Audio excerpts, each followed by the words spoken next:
చంద్రబాబు నాయుడు గారు, మన రాష్ట్రం ఏమవుతుంది?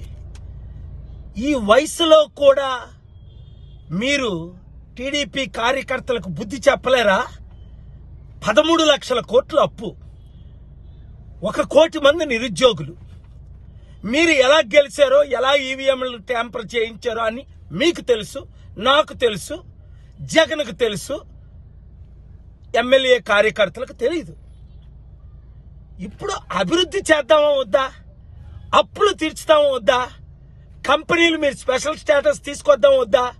నేను దేని కొరకు ఫైట్ చేస్తున్నాను, మీరు దేని కొరకు ఫైట్ చేస్తున్నారు? బుద్ధి లేని గాడిదలకు చెప్పండి.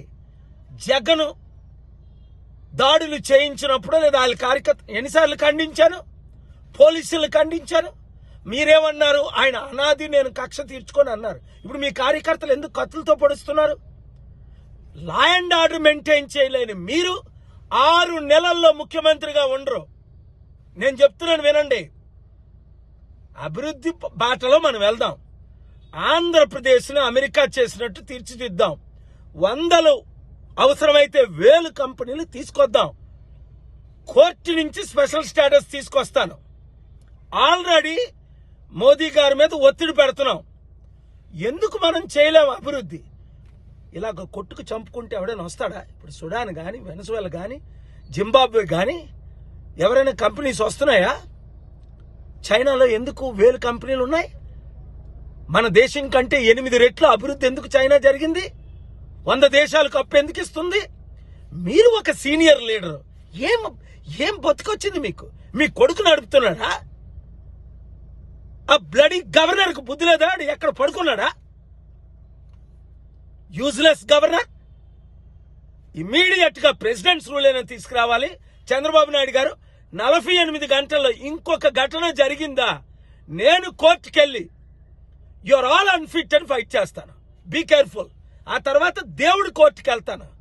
అప్పుడు ఏమవుతుందో తెలుసు. మీరు దేవుడిని నమ్మరు, నేను దేవుడిని నమ్ముతాను. నాకు విరుద్ధంగా నిలబడిన వాళ్ళందరూ ఫినిష్ అయిపోయారు.